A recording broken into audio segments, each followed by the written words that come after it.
Bienvenue dans Smart Bourse, votre émission quotidienne sur Bismart for Change pour rester à l'écoute des marchés. Chaque jour à la télévision à 20h30, vous pouvez nous suivre via vos box ou en replay bien sûr, chaque jour là aussi, sur notre plateforme bismart.fr ou encore en podcast à l'heure qu'il vous plaira sur l'ensemble de vos plateformes préférées. Au sommaire de cette édition ce soir, un rapport mensuel sur l'emploi explosif pour conclure cette semaine avec plus de 250 000 emplois créés au cours du mois de décembre, même si le chiffre sera sans doute révisé, c'est un chiffre qui est beaucoup plus fort que ce que le consensus des économistes pouvait attendre. Le taux de chômage reste collé au plus bas, sur les plus bas récents en tout cas à 4,1%, et la progression des salaires tourne toujours autour de 4% sur un rythme annuel, à 3,9% précisément sur un an pour le salaire horaire moyen de ce rapport sur l'emploi. Pauline Gratel vous redonnera tous les détails dans un instant, ainsi que les réactions de marché. Autant vous dire que les marchés obligataires ont réintégré dans leur prix la force du marché du travail américain, avec des taux qui se sont qui ont augmenté tout au long de la courbe américaine. Le 10 ans américain est allé flirter avec 4,80% aujourd'hui, et par effet de contagion, l'ensemble des marchés obligataires corrigent à nouveau en Europe, notamment avec une situation particulière, ou en tout cas une attention particulière des investisseurs qui est mise désormais sur le marché obligataire britannique. On a eu une semaine de crash pour le gilt et pour le sterling également. En parallèle, la devise britannique qui a chuté face au dollar. Le dollar qui reste évidemment la devise toute puissante du moment. Ces tensions ravivées sur les taux évidemment soulèvent pas mal d'interrogations sur la capacité des marchés actions notamment à encaisser cette nouvelle séquence de hausse. On a vu d'ailleurs à ce titre des actions européennes mieux résister que des actions américaines. Par exemple, au cours de cette semaine, le S&P va terminer en baisse de 1% sur l'ensemble de la semaine, quand le Stoxx 600 en Europe progressera pour cette semaine sur les 5 séances avec un gain d'environ 1%. Les détails à suivre dans un instant avec Pauline Gratel. Discussion avec nos invités de Planète Marché dans un instant. Et puis dans le dernier quart d'heure de Smart Bourse, nous ferons comme chaque mois le bilan de l'industrie ETF, le bilan en termes de flux sur le mois de décembre, sur l'année 2024. Ce sera l'occasion de revenir évidemment sur l'année 2024 en matière de flux de gestion passive, et puis bien sûr l'actualité également autour des nouveaux produits qui ont été lancés au cours des dernières semaines. C'est notre rendez-vous mensuel avec les équipes de Yomoni. Le directeur des investissements de Yomoni, Olivier Malteste, sera donc avec nous en plateau dans le dernier quart d'heure de Smart Bourse.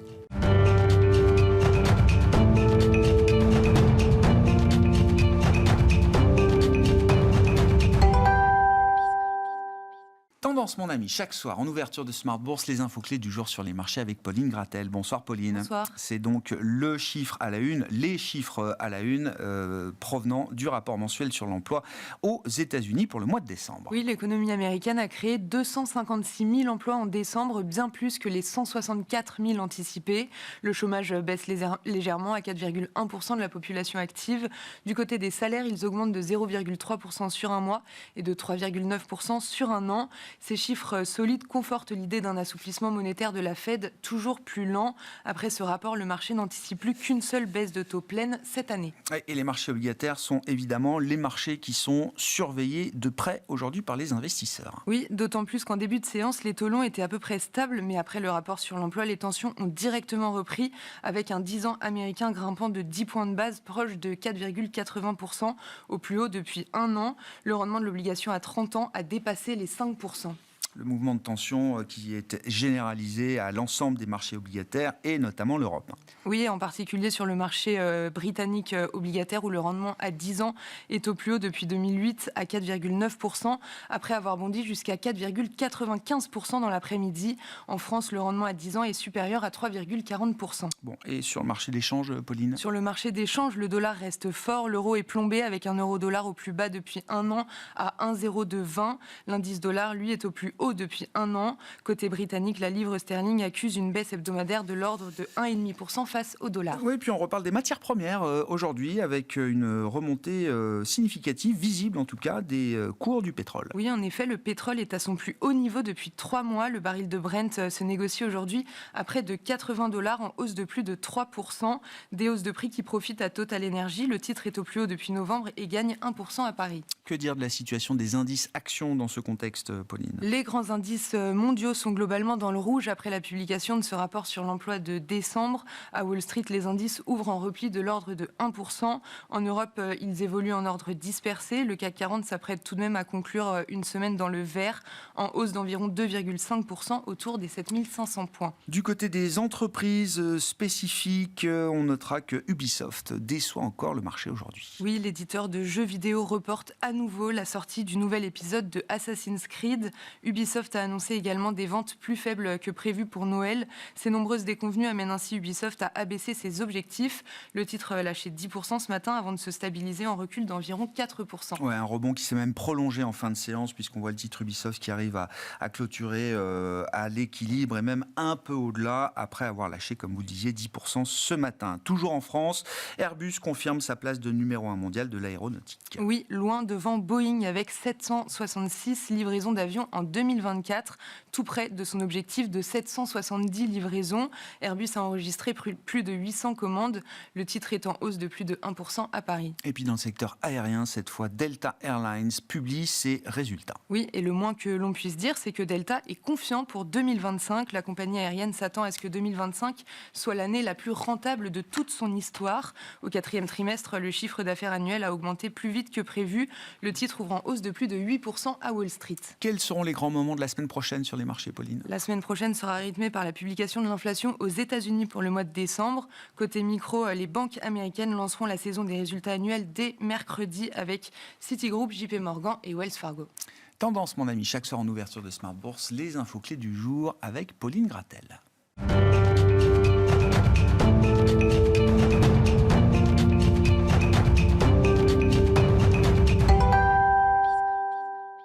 Trois invités avec nous chaque soir pour décrypter les mouvements de la planète marché. Pierre-Olivier Beffi est avec nous, gérant et chef économiste chez Boussard et Gavaudan. Bonsoir Pierre-Olivier. Bonsoir Grégoire. Nicolas Gottsman nous accompagne également, responsable de la stratégie macroéconomique à la financière de la Cité. Bonsoir Nicolas. Bonsoir. Et Enguerrand Artaz à nos côtés, gérant à la financière de l'Échiquier. Bonsoir Enguerrand. Bonsoir. Merci à vous trois d'être là, messieurs. Ravi de vous retrouver. Le chiffre de l'emploi qui rythme effectivement cette fin de semaine. Enguerrand, comment est-ce qu'on prend ce rapport ? 4,1% de taux de chômage, plus de 250 000 créations d'emplois. Ça, ce sont les chiffres affichés à la tête du rapport. Est-ce qu'il faut regarder un peu dans le détail ou est-ce que c'est un rapport explosif, comme Pauline le disait ?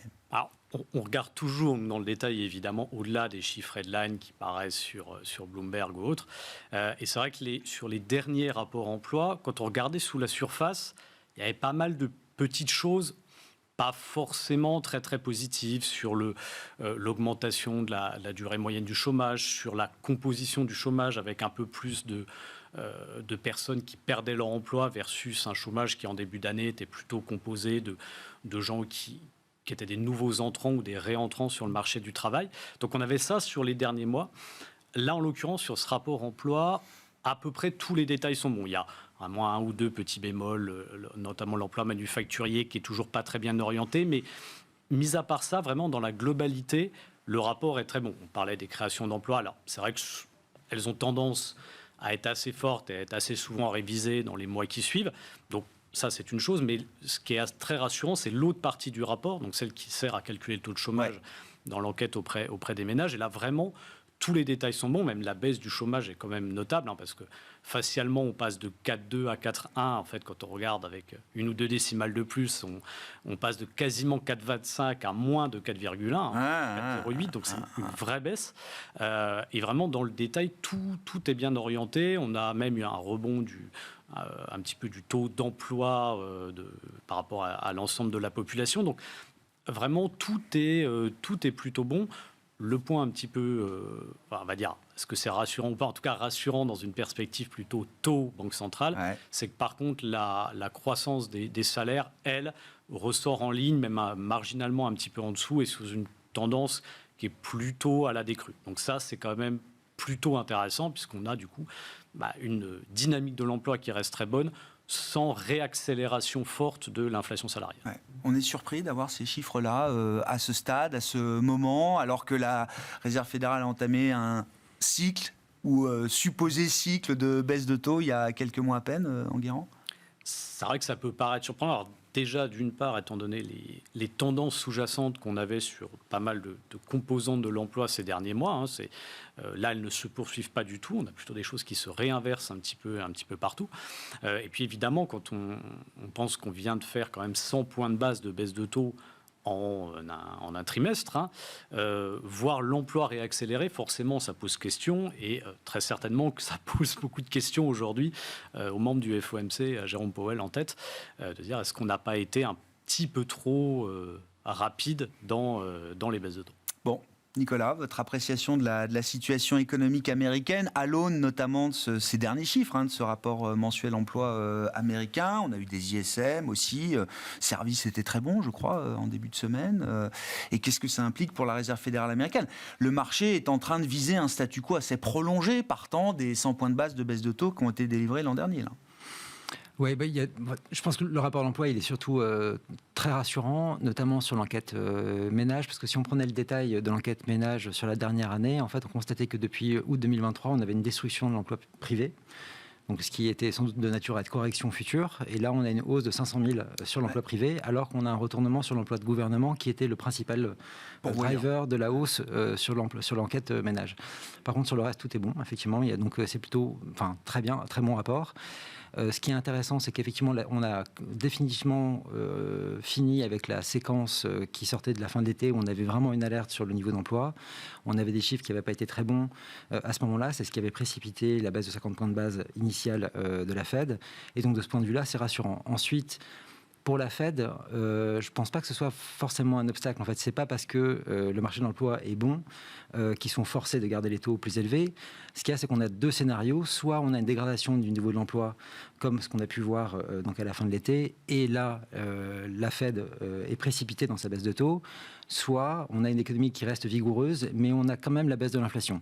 Et ça, je pense que c'est quand même le scénario, je dirais pas, si principal qu'on a. Et d'ailleurs, Christopher Waller, donc, qui est membre du board de la Fed, a prononcé un discours à Paris d'ailleurs il y a 2 jours. Ah oui. Oui, il était à l'OCDE. Oui.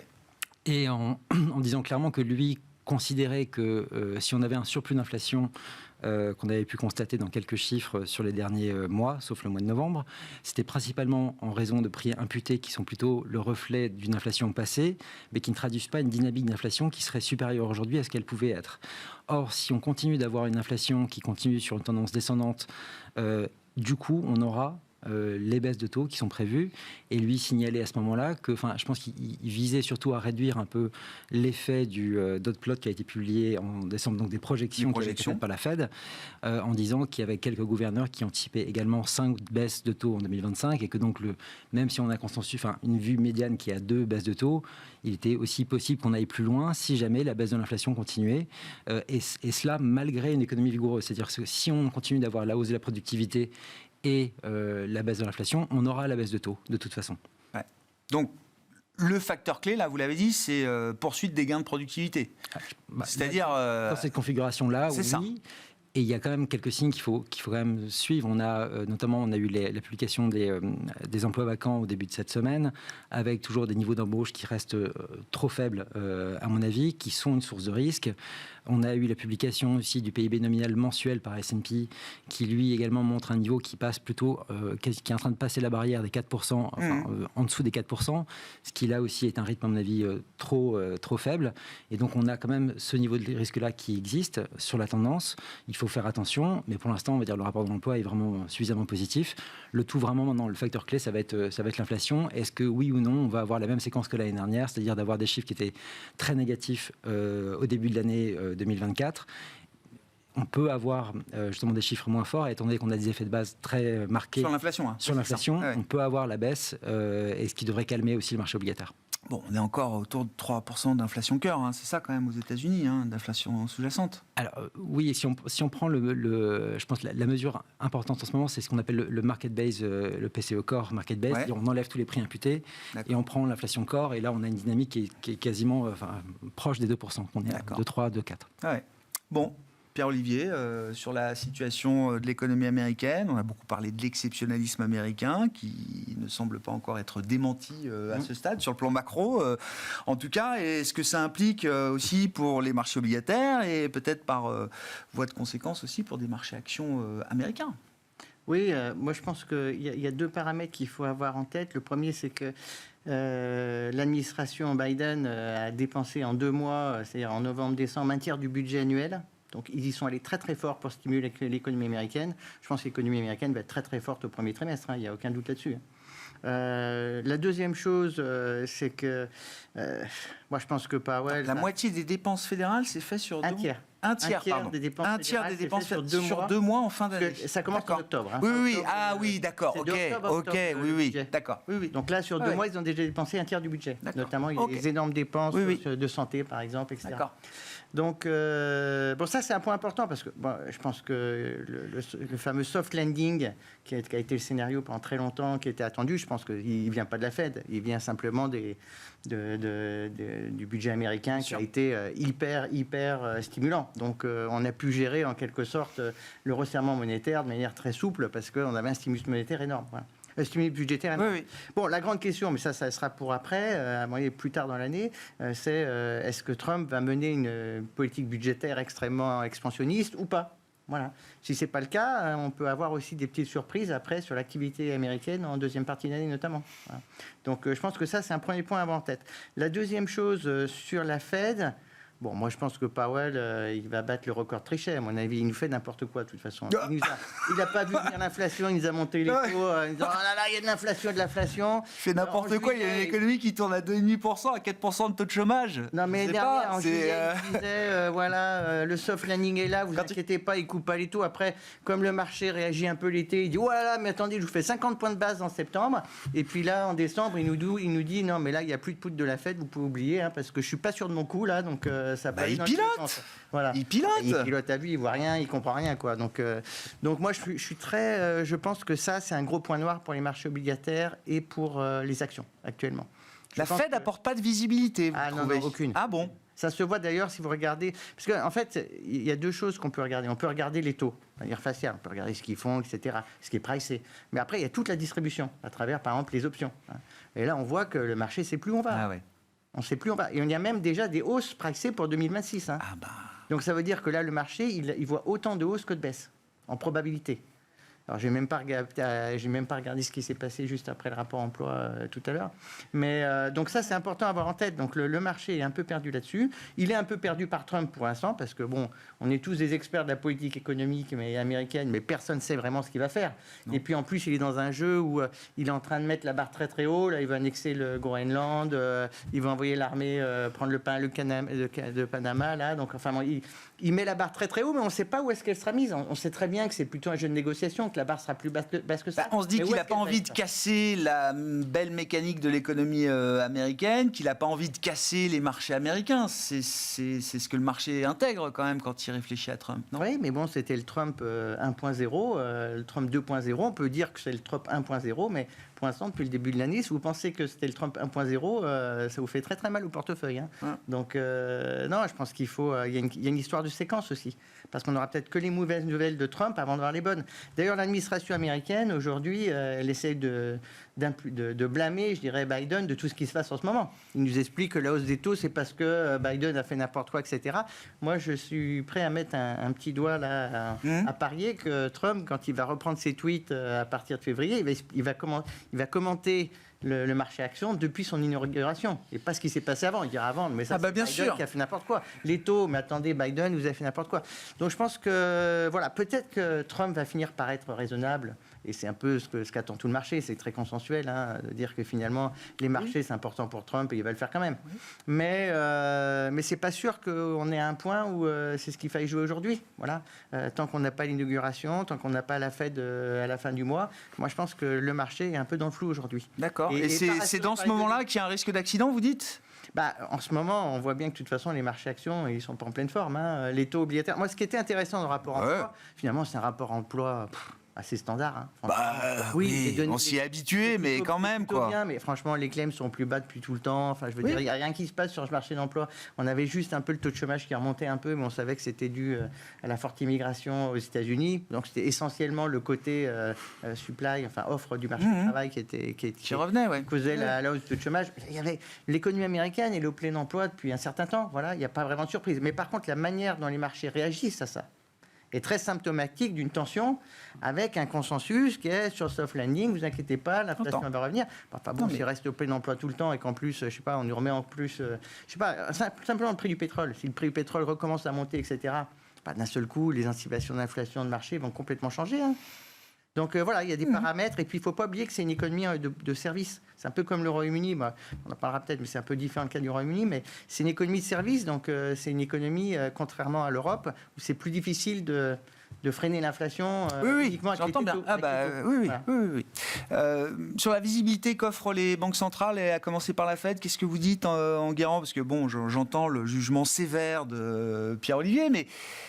Bon, ils sont pragmatiques aussi. Hein. Enfin, ça fait partie des caractéristiques et des qualités qu'on peut attribuer à la Réserve fédérale américaine. On n'est pas dogmatique et on essaye de ne pas s'enfermer dans des erreurs trop longtemps, d'une certaine manière. Alors, effectivement, mais ce qui est vrai quand même, c'est qu'aujourd'hui, presque paradoxalement, ce n'était pas le cas il y a encore peut-être 2 ou 3 trimestres, on a beaucoup plus de visibilité, par exemple, sur une BCE, alors que la situation économique européenne fait franchement pas rêver, mais finalement...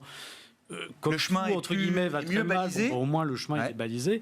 C'est vrai que la Fed, les changements de pied en l'espace parfois de quelques mois, pas forcément dans la prise de décision ou dans le scénario central, mais dans la tonalité du discours, ils sont quand même importants. Donc en fait, on a une Fed qui reste très, très, quoi qu'elle en dise, data dépendante, même si elle a essayé de nous remettre un tout petit peu de forward guidance. Un peu d'assurance, quoi. Avec un peu le rétablissement du double mandat dans le discours, etc. Malgré tout, elle reste extrêmement data dépendante.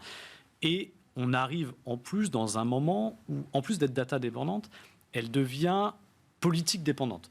Ça s'est vu très clairement sur le dernier FOMC, parce que quand on prend le détail, on a eu les minutes cette semaine, et même Powell l'avait un petit peu mentionné pendant la conférence de presse qui avait suivi la réunion. Très clairement, il y a une partie des membres de la Fed qui ont commencé à intégrer Trump. Les effets de la politique de Trump, alors qu'on ne sait pas ce qu'elle va être, et qu'il y a quand même énormément de débats, notamment sur toute la partie droit de douane, sur le fait de savoir si ce sera vraiment inflationniste ou pas. Il y a quand même beaucoup de doutes là-dessus, et c'est pas forcément si évident que ça, que ce sera vraiment inflationniste. Donc, on a finalement, effectivement, une Fed qui navigue plus à vue que jamais, qui a été un peu pris de court sur l'emploi, parce que... il y avait cette dégradation de l'été, quelque part, ça paraissait logique, vu que dans le même temps, l'inflation repartait un petit peu à la baisse, tout allait bien, peut-être de taper un peu fort au début et de voir après. Là, aujourd'hui, elle est dans une situation où elle se dit, même si je ne suis pas tellement inquiet sur la partie inflation, hein, je suis assez d'accord avec les propos que rappelait Nicolas de Christopher Waller, hein, sur le fait qu'il y a toute une partie de l'inflation qui est très technique, hein, qui vient d'éléments calculés, que l'inflation vraiment...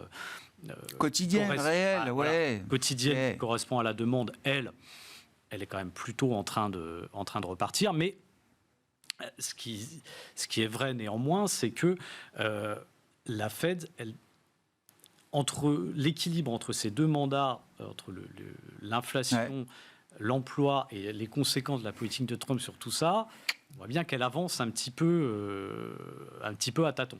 Et c'est la raison pour laquelle on a aussi cette remontée des taux qui, à mon sens, sur les niveaux sur lesquels on est là après ce rapport emploi, devient un petit peu exagérée. Objectivement, mais on partait aussi de niveaux très très bas au moment de la première baisse de taux de la Fed. On était très certainement trop bas sur les taux longs au moment où la Fed commence à baisser ses taux en septembre. Donc il y a un mouvement de repricing qui va certainement un petit peu trop loin, mais qui traduit aussi cette incertitude sur là où on peut aller, parce que quelque part, si on ne fait que décaler des baisses de taux, c'est pas très grave. À la limite, les perspectives se décalent un peu. Si on commence à annuler complètement à repivoter, à contre-pivoter. Sans complètement contre-pivoter, mais en tout cas, dire, on aura peut-être une ou deux baisses de taux pour compléter, puis après on verra. C'est plus tout à fait la même lecture. Est-ce que c'est normal d'avoir une Fed qui tâtonne à ce stade ? Est-ce que c'est un apprentissage aussi en faisant ? Puisque la question derrière, c'est le taux neutre, j'imagine aussi, Nicolas. Est-ce qu'il pourrait en être autrement ? Et effectivement, quel type de discours on attend là, fin janvier ? Pas de baisse de taux, ça j'imagine, mais quel type de discours on attend fin janvier de la part de Jérôme Powell à l'issue du FOMC ?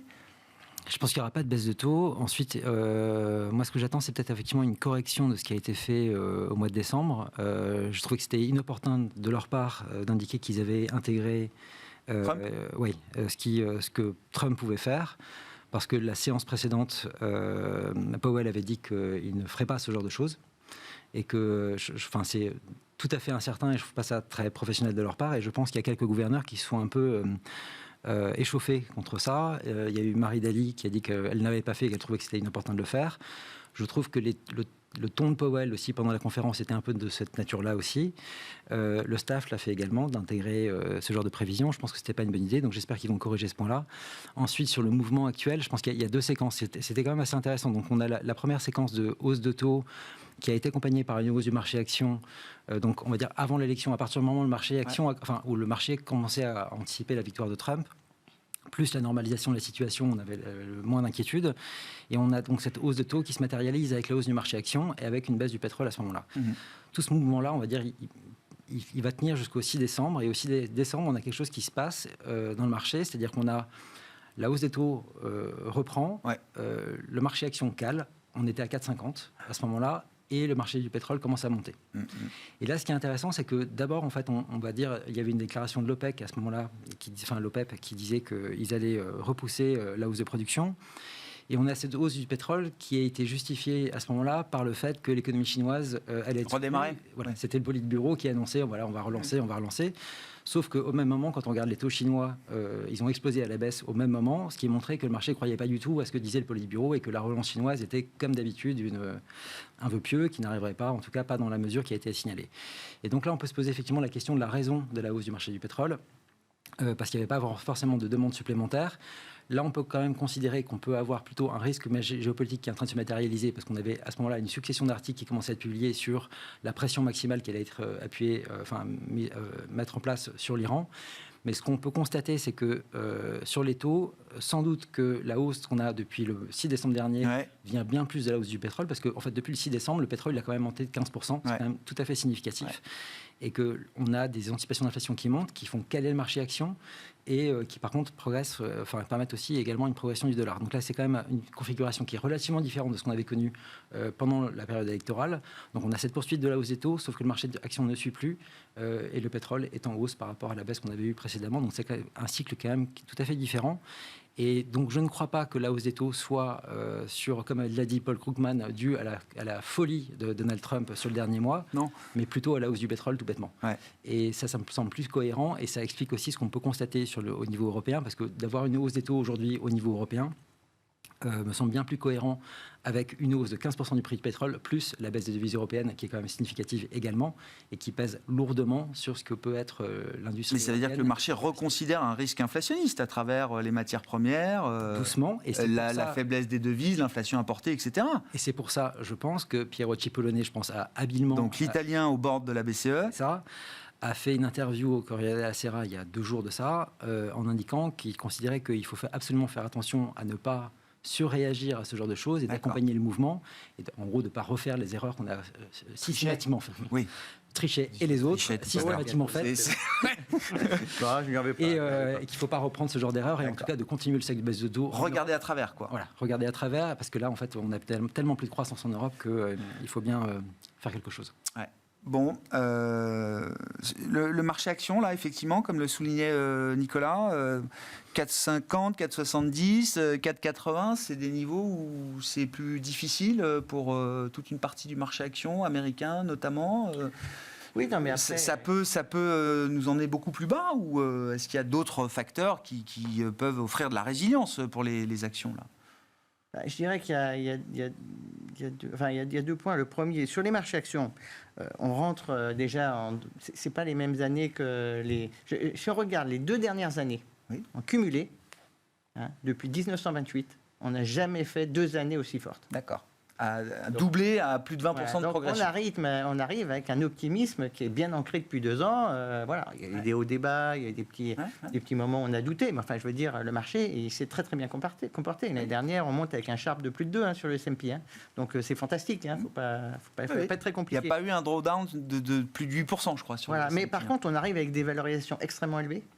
Et puis un consensus, on le voit bien à travers le consensus qui a été créé par tous les brokers, etc. Qu'est-ce qu'on voit? Ils disent tous qu'on va monter, mais peut-être pas trop parce que c'est cher. Mais on va tous monter. Il n'y a personne qui... Donc quand on voit bien qu'il y a une espèce de complaisance parce que plus personne veut être négatif sur ce marché. Parce que c'est trop dur d'être négatif depuis 2 ans. Voilà, donc on a cristallisé les choses au niveau du consensus. Donc oui, donc on rentre un peu élevé en termes de valo. Donc c'est ce qu'on disait aussi un peu, c'est que quand le taux monte, les taux montent, d'un seul coup, on se dit qu'est-ce qu'on achète. Regardez le crédit corporate aussi. Aujourd'hui, mais les spreads sont tellement serrés. Mais je veux dire, moi je commencerai à avoir des vrais doutes en me disant est-ce qu'il ne vaut pas mieux pas que j'ai le bon souverain que même le 2 années exceptionnelles sur le crédit, coup sur coup, 23 et 24. Donc il y a un peu de fébrilité, les investisseurs sont très engagés, donc voilà, je pense que ça explique un peu ce début d'année et beaucoup d'incertitudes, beaucoup de questions auxquelles on n'a pas complètement répondu. Moi d'ailleurs, je rajouterais un petit point parce que je trouvais l'analyse intéressante sur le pétrole. Moi je pense qu'un des facteurs aussi, notamment au mois de décembre, ça s'est vu, c'est quand Trump a commencé à hausser un peu le ton et notamment que les Chinois ont commencé à dire qu'ils ne voulaient plus avoir de vaisseaux de la flotte fantôme russe, etc. Et que les importations chinoises ont commencé à repartir un peu. Et je pense que la géopolitique a un gros rôle dans tout ce qui se passe. D'ailleurs, ça se voit même aujourd'hui. Regardez ce qui se passe sur les marchés. L'or, c'est assez impressionnant. L'or aujourd'hui, les taux montent. Le dollar monte, les taux réels montent. Il est en train de réaccélérer là encore. Là. Et l'or bouge. Et je pense que ça, c'est lié à la dédollarisation. Trump en a peur. Ça, il a commencé à faire des interventions en disant non, sur mais les BRICS, les gens etc. qui commencent à vendre leurs treasuries, les banques centrales, ça me plaît pas. Voilà. Mais c'est le mouvement qui est en train de se passer. Et puis on est avec une overdose aussi d'offres de titres obligataires. Il y a beaucoup d'émissions. On sait qu'il y a un mur de refinancement qui arrive cette année. Donc bon, à la fin, il faut digérer tout ça. Donc c'est normal aussi que le marché obligataire soit un peu plus tendu, alors qu'à une époque, il y avait la Fed qui expliquait qu'elle avait tout son bilan qui était prêt à tout ramasser, on ne se posait pas trop de questions. Aujourd'hui, et donc quoi, il faut se préparer à un moment risk-off là ou... Je pense qu'on est déjà un peu dedans de toute façon. D'accord. Il baisse quand même. Depuis Powell, en tout cas, il baisse. Voilà. Ouais, c'est pas non plus... Oui, d'accord. Après, il y a les marchés européens, c'est un peu différent. Les marchés européens, ils sont soutenus par la baisse de l'euro. Ouais. Voilà, mais regardez en dollars, le marché européen, il n'est pas fantastique non plus. Non. Voilà, c'est sûr que si vous regardez les exportateurs, on se dit c'est super, avec un euro à 1,02, on valorise les profits plus hauts. Voilà. Mais après, de manière générale, tous les marchés consolident en ce moment. Voilà, c'est ce qu'il faut se dire. Encore une fois, on peut avoir notre petit spectre d'Européens, se dire c'est fantastique, c'est peut-être la fin de l'exceptionnalisme américain. Bon, c'est surtout que l'euro a beaucoup baissé. Oui, corrigé de la devise. On a beaucoup de boîtes exportatrices, Airbus, ça va être super pour eux. Voilà, donc je le vois comme ça. Mais voilà, je pense que là, ça a commencé. Après, moi, je suis pas forcément très négatif à ce stade-là. Je pense qu'en effet, si Powell repivote un tout petit peu, voilà, on va remettre un peu d'espoir pour février. Trump va nous dire non, mais attendez, j'ai bien tapé, mais on va y aller doucement, etc. Je pense que Trump va tout faire aussi pour assurer, pour dire qu'il sera pas. Je pense qu'il va essayer de se donner l'image que c'est quelqu'un qui est sérieux sur le budget. Et je pense qu'il en a besoin parce qu'il y a une partie des républicains aussi qui ne dira pas le soutenir. Non. Ils ont une majorité, mais c'est une majorité très fragile. La Chambre, on a vu, ça passe pour Mike Johnson, mais il faut quand même passer des petits coups de fil. Enfin, c'est pas évident. On oublie que c'est un parti conservateur. Et il y a des vrais conservateurs sur l'aspect budget. Ouais. Donc, avec des gens qui ont mis des lignes rouges parmi dans la Chambre des représentants et les sénateurs. Donc ils ne sont pas tous MAGA au carré au sein du parti républicain, quoi. Quelque part, plus le marché aujourd'hui se détériore, plus les taux montent et plus le marché action baisse, et plus Trump va arriver en disant mais vous voyez, heureusement que je suis arrivé parce que si j'avais laissé Biden aux commandes, imaginez ce qu'on aurait eu. Et moi, regardez, je suis le sauveur. Voilà. Donc je pense qu'il y aura quand même ce discours. Après, est-ce que les marchés vont accepter ce discours? Il faudra des faits aussi. Donc il y aura la phase, là il y a la phase un peu de stress avec la pression de Trump. Il y aura la phase où il va essayer de rassurer, et puis après il y aura la phase effet. Voilà. Donc on va essayer de naviguer, à mon avis, cette séquence cette année. Bon. En tout cas, c'est sûr, même si le marché consolide, comme dit Pierre-Olivier, les valos sur le marché américain ne donnent pas de droit à l'erreur dans l'exercice du pouvoir de Donald Trump dès le 20 janvier et dès la première seconde de la première minute de la première heure. C'est-à-dire qu'il est quand même il va naviguer avec un marché qui est topiche, qui est bien valorisé et qui ne souffrira pas d'erreurs, j'imagine, en matière d'annonces politiques. c'est quand même une des grosses différences par rapport, on parlait du Trump 1.0 avant, c'est une des grosses différences, c'est que faire des petites erreurs, choquer un peu le marché quand on a un S&P qui est autour de sa valorisation médiane, le marché est capable de l'absorber, même s'il ne l'a pas toujours absorbé si bien que ça. Rappelez-vous du dernier trimestre 2018. Oui. Alors là, c'était pas Trump, mais même du début d'année 2018 avec les effets Gold. Bon, le marché a eu des moments de stress quand même sous Trump, 1.0. Mais malgré tout, quand on avait des valorisations comme ça, il est un peu plus capable de l'absorber. Et puis on avait aussi se rappeler quand même qu'on avait une économie qui n'était pas du tout sur la même orientation. 2016, on est sur toute une phase de recovery cyclique, après les points bas de 2015, les chocs en Chine, etc. On a un marché de l'emploi qui continue de s'améliorer, versus aujourd'hui, on est quand même plutôt un peu en dégradation. Alors, plus ou moins rapide, il y a encore beaucoup d'incertitudes là-dessus, mais en tout cas, on n'est pas sur un marché de l'emploi qui est en On n'est plus à 3,5% de taux de chômage. Oui, on a été à 3,5% et moins de taux de chômage ces années-là. Et puis, on le voit, l'activité industrielle, c'est vrai évidemment en Allemagne, en Europe, c'est vrai en Chine, etc., mais c'est vrai aussi aux États-Unis. L'activité industrielle, elle est très, très morose aux États-Unis, contrairement à 2016. Donc, on a quand même un contexte global qui est plus fragile et puis un contexte de valorisation qui est évidemment beaucoup plus sensible.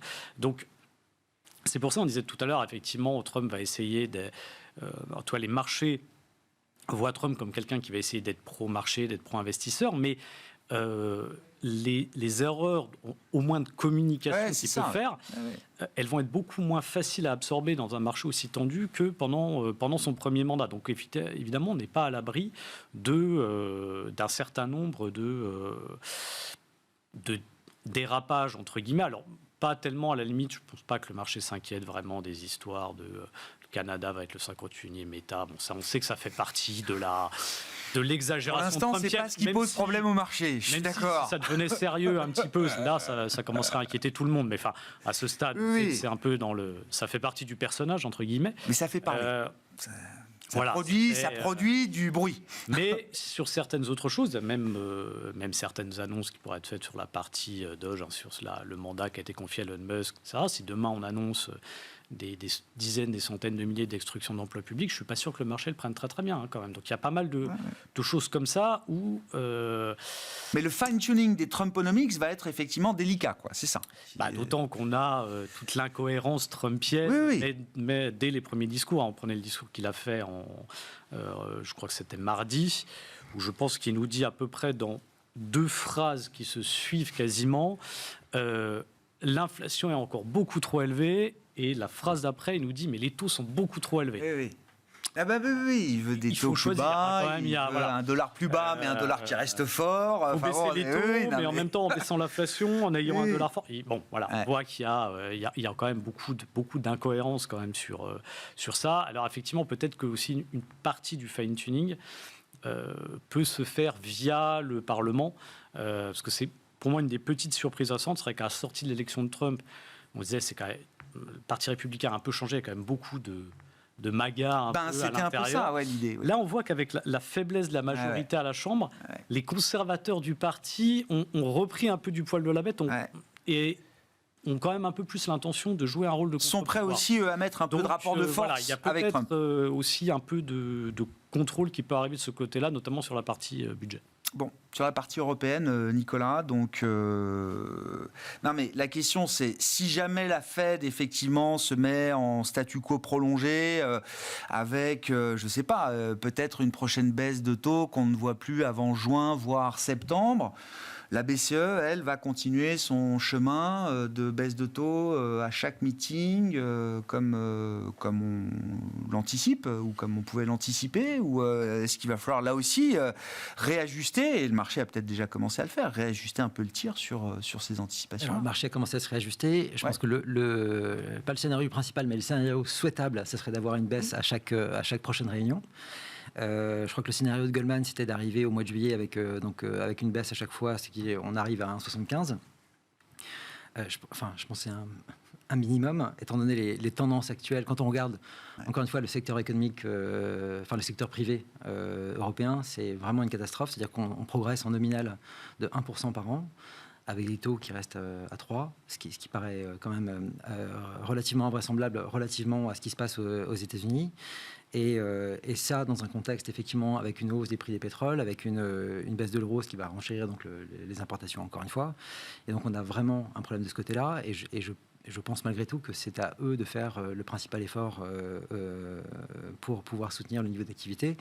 Et j'ose espérer que ça ira dans ce sens-là. Mais, et il y a, je pense, un très gros mais, c'est qu'on a Isabelle Schnabel, donc, qui est une membre allemande du board de la BCE, qui a l'air de considérer que le taux neutre européen est beaucoup plus proche de 3 qu'il n'est de 2, ce qui n'est pas l'avis de François Villeroy de Galhau d'ailleurs. Ni de Christine Lagarde, elle a dit 1,75, 2,5. C'est ça les bornes du taux neutre pour officiellement la Banque Centrale Européenne. Et donc on va avoir une discussion entre les différents membres. Ouais. Je constate malgré tout que depuis, on va dire, l'année 2022, c'est le camp Schnabel qui l'emporte quasiment de façon systématique et que j'ose espérer que l'autre camp prendra les commandes rapidement et qu'on puisse avoir une politique qui soit un peu plus souple que celle qu'on a pu avoir depuis...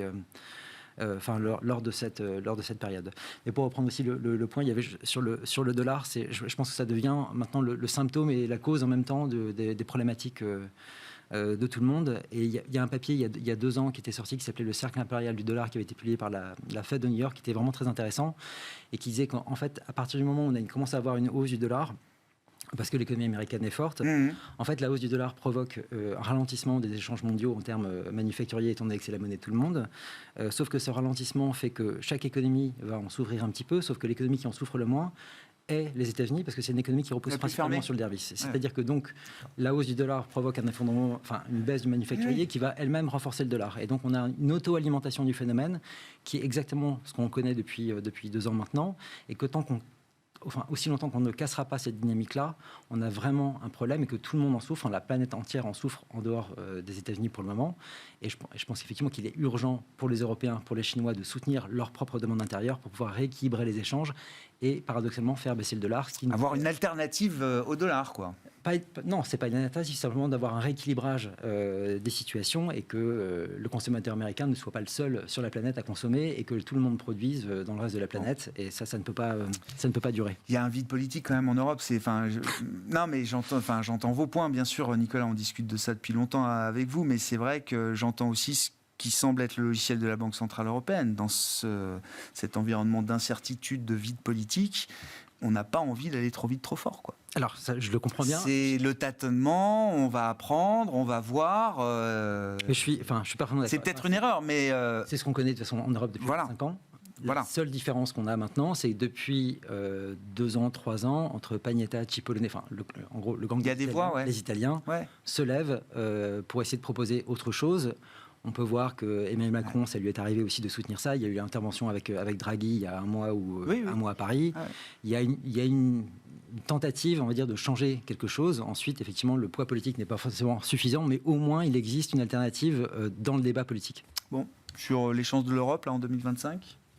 Les chances de l'Europe en 2025, les chances, je sais pas, de survivre à Trump, de rééquilibrer peut-être un peu le policy mix. Il y aura un peu de consolidation budgétaire. On ne va pas vers quelque chose de très expansif en Europe, contrairement à peut-être ce qui se passera de l'autre côté de l'Atlantique, quoi. Donc, Non, mais je pense que le policy mix, en effet, c'est le point névralgique. Je pense il faut sortir. Le thème de 25, quoi.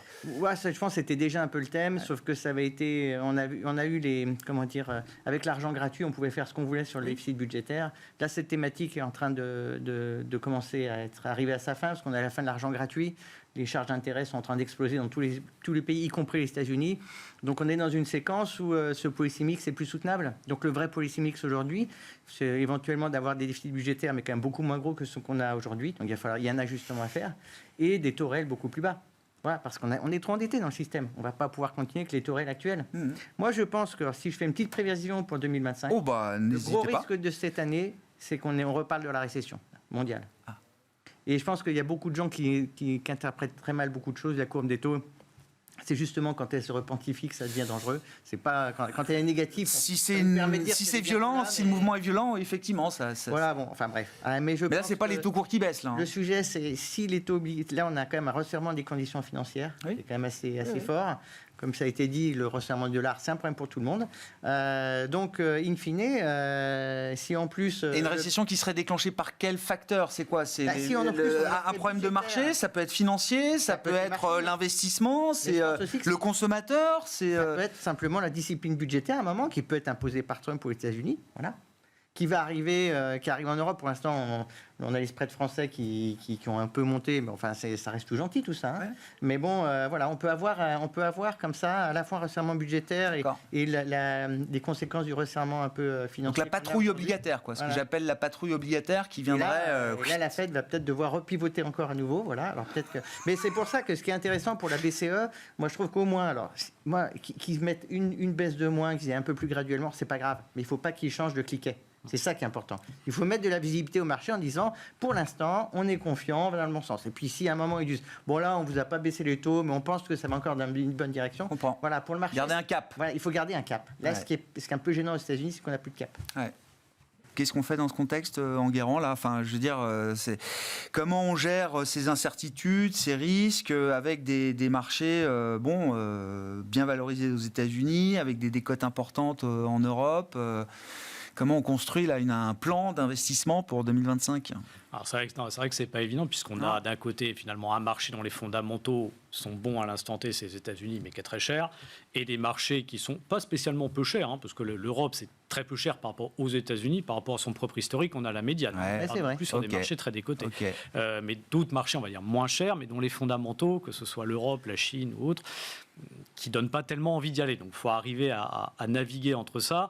Peut-être qu'un des guides, c'est penser en termes d'asymétrie. Alors qu'aujourd'hui, aux US, on a des valorisations qui price un scénario quand même globalement parfait. Forcément, l'asymétrie, elle est quand même plutôt à la baisse. Quand on fait la liste de ce qui pourrait aller mieux aux États-Unis ou de ce qui pourrait aller moins bien, on a quand même plus de choses d'un côté que de l'autre. Qui peut acheter encore des actions américaines, quoi. Oui, mais je regarde sur les profits quand même. C'est quand même un point. Oui. C'est-à-dire que les grosses boîtes américaines, elles délivrent. Oui, on attend encore une partie seulement. Et c'est là aussi un des autres risques, c'est qu'en fait, le gros de la croissance d'EPS aux États-Unis, ça reste quand même les Mag 7, les grosses boîtes de tech. Le reste du marché américain, on a une croissance d'EPS qui n'est pas tellement au-dessus en réalité des marchés européens. Mais les prix sont plus bas aussi, du coup. Pas tellement en fait. Quand on regarde un S&P hors Mag 7, alors, en absolu, oui, la valorisation est moins élevée. Mais par rapport à l'historique, si on raisonne en termes de décile ou de pourcentil de valorisation, on est assez cher aussi. Donc, c'est vrai que le marché américain est un peu cher de partout. Donc, voilà, côté américain, on a quand même de l'asymétrie plutôt à la baisse. Côté européen, on va dire, de toute façon, plus personne veut d'Europe. Parler des investisseurs internationaux, ils ne veulent plus en entendre parler. La Chine, j'en parle même pas, c'est pareil, plus personne en veut. Donc là, quelque part, l'asymétrie est un peu plus favorable. Alors, le problème, c'est que les catalyseurs pour que ça rebondisse sont quand même plus ou moins improbables. Peut-être le plus probable en Europe, c'est l'Allemagne fasse un peu plus de déficit budgétaire, mais le reste, c'est très hypothétique. L'espoir, c'est l'élection allemande, c'est ça ? Oui, non, mais il l'a bien dit. Oui. Non, mais après, le problème, c'est qu'on se dit toujours l'Europe, ça va être foutu, mais bon, peut-être des fois, on a des... Ah bah oui, quand on dit ça, qu'effectivement, marginalement, il peut y avoir que des surprises positives. S'il doit y avoir des surprises, bien dit sur elles peuvent être positives. On s'arrêtera là pour ce soir. Merci beaucoup, messieurs. Enguerrand Artaz, la financière de l'Échiquier. Pierre-Olivier Béfi, Boussard-Gévaudan, Nicolas Gottsman, la financière de la Cité.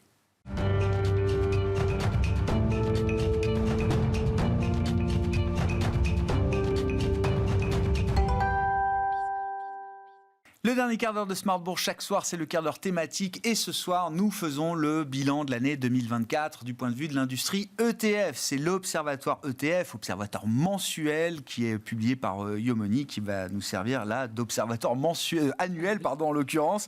Olivier Maltès est à mes côtés, le directeur des investissements de Yomoni. Bonsoir Olivier. Bonsoir Grégoire. Bienvenue, merci beaucoup d'être avec nous. Effectivement, partant des données du mois de décembre que vous avez compilées, l'idée était d'avoir une photographie complète de l'année 2024 qui qui restera dans les livres d'histoire. Exactement, année historique. Alors, on a un bon mois de décembre. On ne va pas rester vraiment dessus, mais on a 32 milliards de souscriptions sur décembre. Donc, c'est le meilleur mois de l'année et c'est certainement l'un des meilleurs mois historiques sur les ETF en termes de collecte.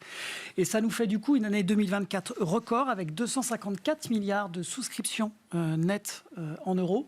2021 était le précédent record. On était environ à 180 milliards. Donc, on a juste explosé le record globalement. Impressionnant. Donc, voilà, le nouveau record à battre est celui de cette année. On verra s'il sera pour 2025. Mais voilà, des flux impressionnants.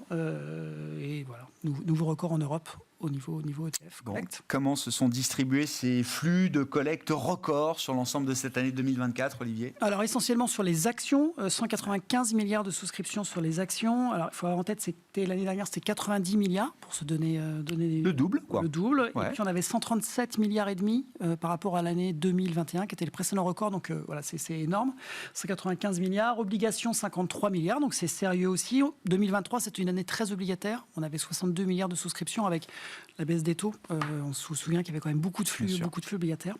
Et une décollecte sur les matières premières de 7 milliards et demi. C'est la 4e année consécutive de décollecte. Il faut revenir à 2020 pour avoir une année de collecte positive sur les ETF, sur les matières premières.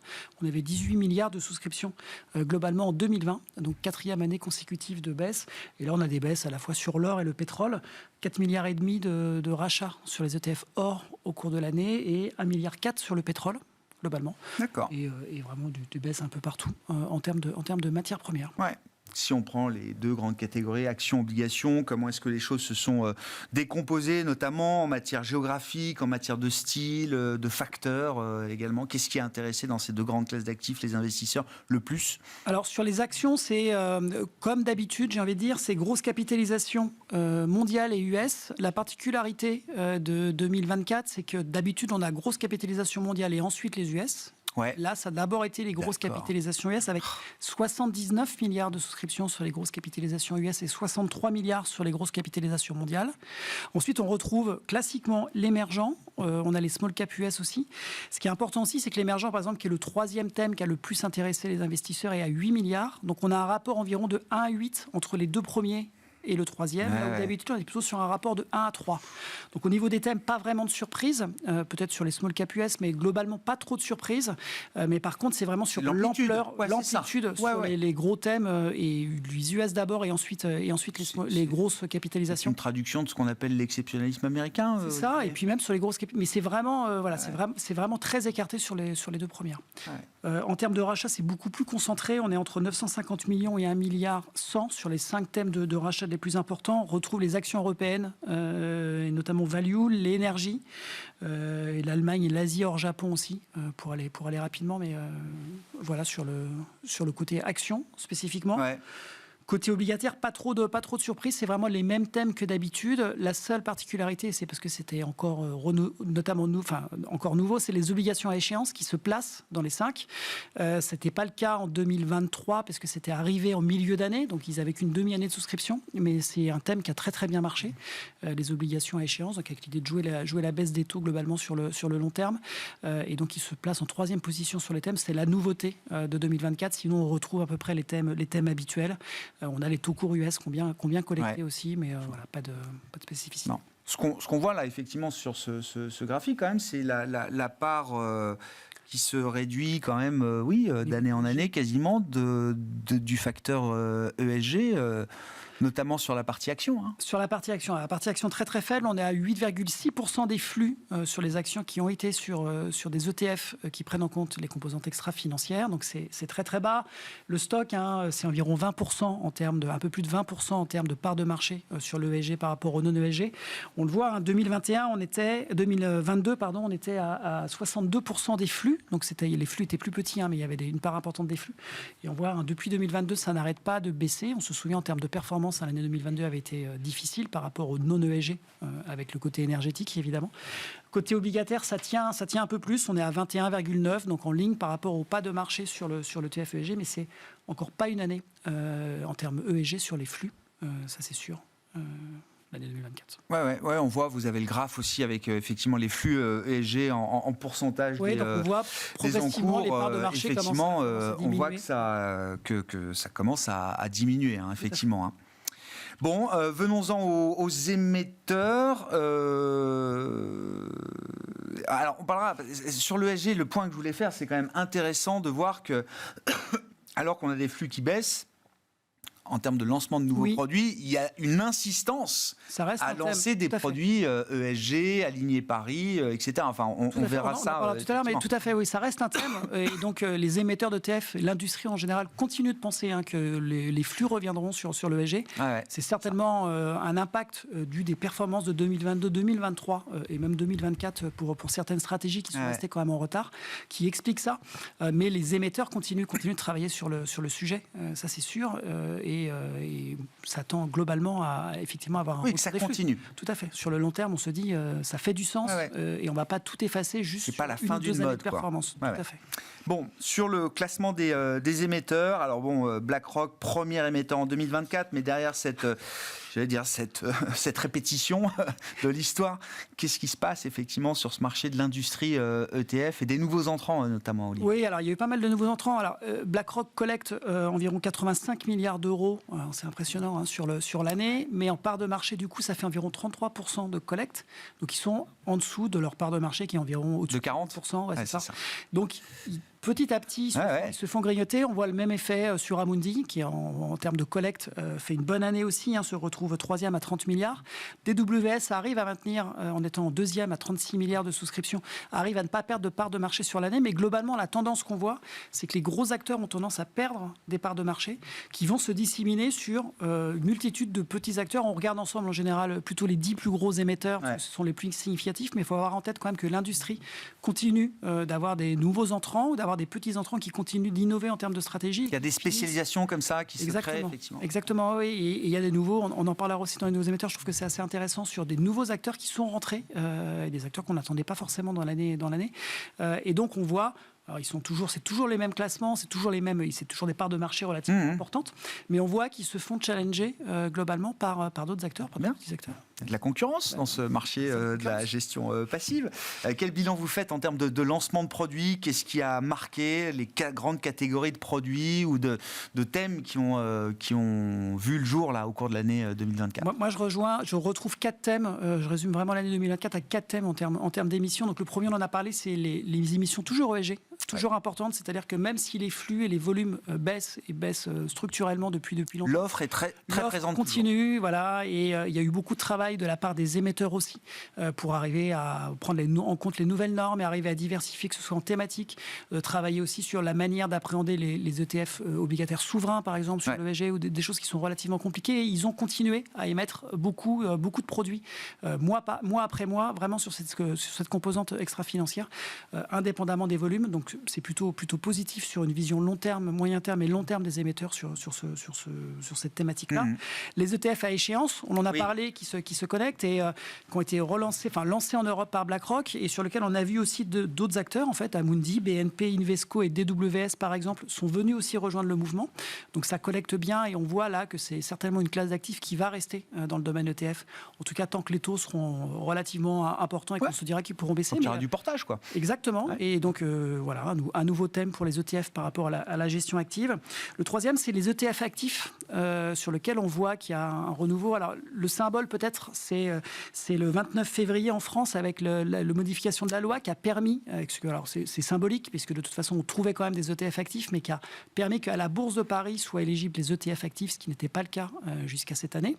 Mais on voit qu'il y a toujours cette recherche certainement aussi d'augmenter peut-être un peu les marges, ou pour les gérants actifs d'arriver à trouver et à surfer sur vraiment cette grosse vague ETF, mais également sur le côté ESG, le fait d'avoir des ETF actifs sur ce côté, on va sélectionner nous-mêmes les titres, on va pouvoir les sortir. C'est une gestion de conviction, quoi. Une gestion plus de conviction. Et c'est vrai que pour la version 3 du label ISR, par exemple, c'est le seul moyen de rester labellisé ISR à moyen terme. D'accord. Et donc là, c'est de la gestion active, pas forcément pour faire de la performance, mais pour prendre en compte l'extra-financier. Et le dernier, c'est une année qui a été difficile, évidemment, encore pour la gestion active. Et ce qu'on voit, c'est qu'il y a de plus en plus d'acteurs.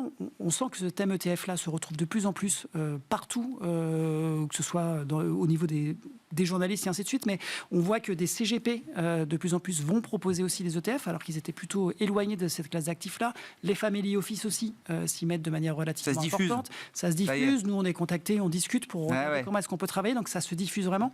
Et dans les acteurs, on parlait des nouveaux acteurs. On a eu récemment la banque privée Intesa San Paolo qui a émis ses premiers ETF en fin d'année. Et c'est vrai qu'on n'attend pas nécessairement une banque privée venir émettre des ETF. Et tout ça est quand même un signe de la diffusion globalement et de l'intérêt qui s'élargit sur les ETF. Un mot rapide pour décrire l'état d'esprit et le positionnement surtout dans lequel vous abordez cette année 2025 chez Yomoney pour le compte de vos clients, Olivier. On est resté constructif, donc on est vraiment équilibré sur actions, obligations, sur les portefeuilles diversifiés. On avait rajouté un petit peu de risque sur la partie vraiment actions en rentrant du small cap US.